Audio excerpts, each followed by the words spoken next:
My name is Charlotte Thompson-Iserbate, and I served as Senior Policy Advisor in the United States Department of Education under the Reagan administration, during which I had access to all of the most important documents for the restructuring of not only American education but global education. And I'm also the author of The Deliberate Dumbing Down of America, which gets into all of this, gives the background of what I saw not only in the Department of Education but as a local school board member.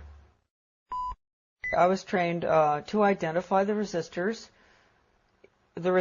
to the sex ed, drug ed, alcohol ed, suicide ed, death ed, those good, smart Americans who realize that anything that has education hanging off the end of it is probably not what they're looking for. I was trained to identify those good people and to go up against them, and actually to go and try to get them to join us through the group process system, make them feel important, get them on a committee.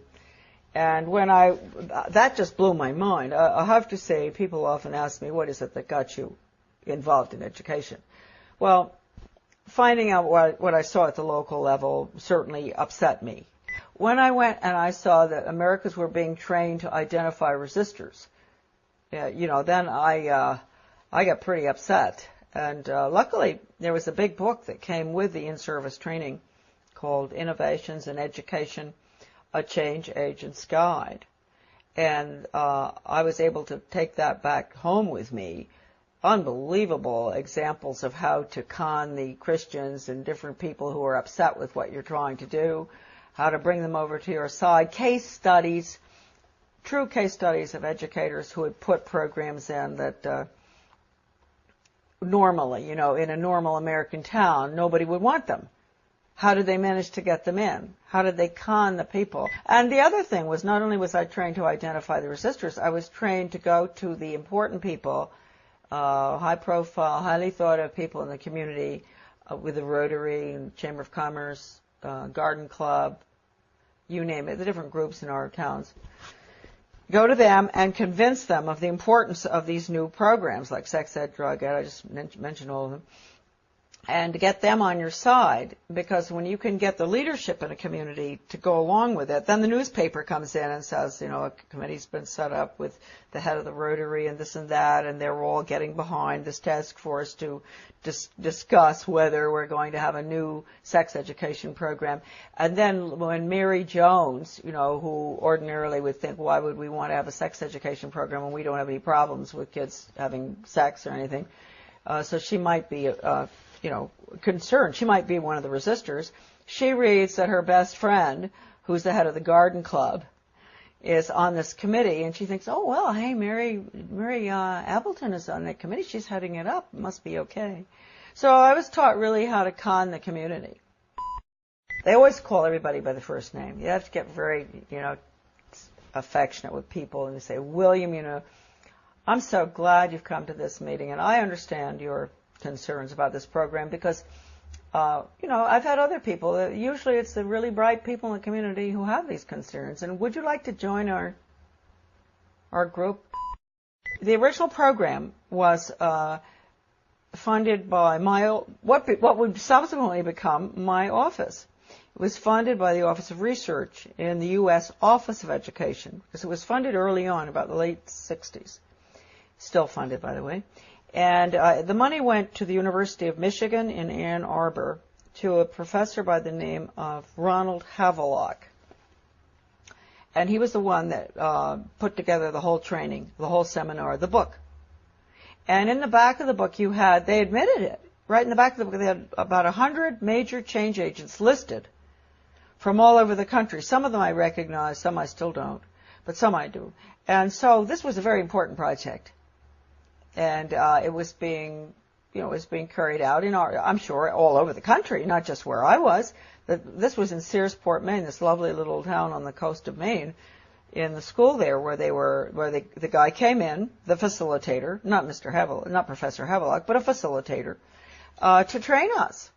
And these were good people that were there. They were some of the teachers from my school, where I was on the local school board, principals, etc. Normal-looking Americans. You really ask yourself, they must themselves have reacted very much the way I did. That's why I've always had a lot of understanding for teachers that have to go through this stuff.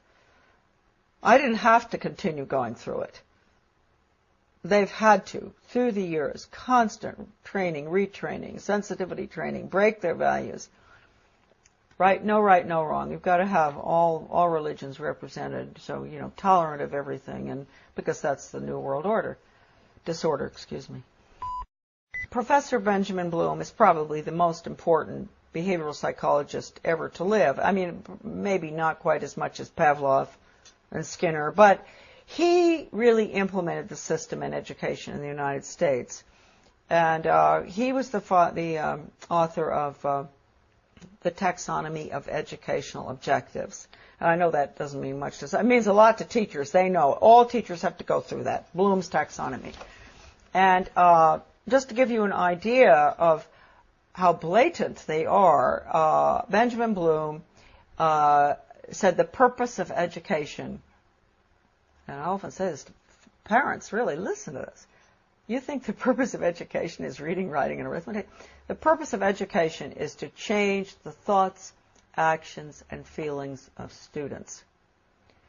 And then he goes on and he says, he defines good teaching, and this is even worse from the parental standpoint, as challenging the student's fixed beliefs.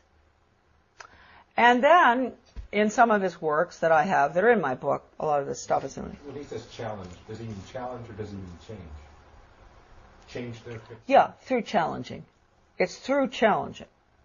You go up against them, and you change them. And you asked a good question, because then he goes on in one part of the taxonomy that is in my book. He says that he can take a student from here to there, from a belief in God or his country or whatever, to being an atheist and not believing in his country in 1 hour. Did he do that? Oh, yeah, he does it. And I've seen it with students. I've seen it with young people. And they don't even know, and teachers don't even know. That's why if you talk to teachers about it often, they'll really have an awfully hard time dealing with it. And if you go up to a superintendent, an educational administrator, superintendent or whatever, and you ask him or her, have you ever been through sensitivity training? They'll usually crack up because they went through it. They're the worst, those programs. I've been through them. I mean, how can anything be worse than some of the ones that the regular classroom has? But they're the worst. What do they teach the children? To bring about change. They put them through role-playing, psychodrama, all these psychological techniques where they play the part of starving children, and the other one plays the part of a very wealthy industrialist child. And, you know, they bring about the attitude and value change through the emotions. You know how young people are. You know, they're naturally very altruistic, and they want to help, and they don't like to see poverty around the world. And so what they'll do is, just like I think I mentioned to you earlier, or I don't know whether I did, going into the teacher putting in the new social studies program in our community and walking through, taking the little tots through town and identifying big rich people's houses and small poor people's houses. That's a perfect example of what I'm talking about. Getting them young and making them feel sorry for the people who live in the trailer across from the captain's house because they only eat hot dogs, not steak. And then they'll do the same thing with Ethiopia or wherever, some third world country, showing them the children dying, and then they'll show pictures of our affluence. And what do you eat for breakfast? Oh, you have eggs and bacon and cereal and orange juice and grapefruit and everything. Yum, yum, yum. Do you really think it's fair? Common unity. That's what we call it. Common unity.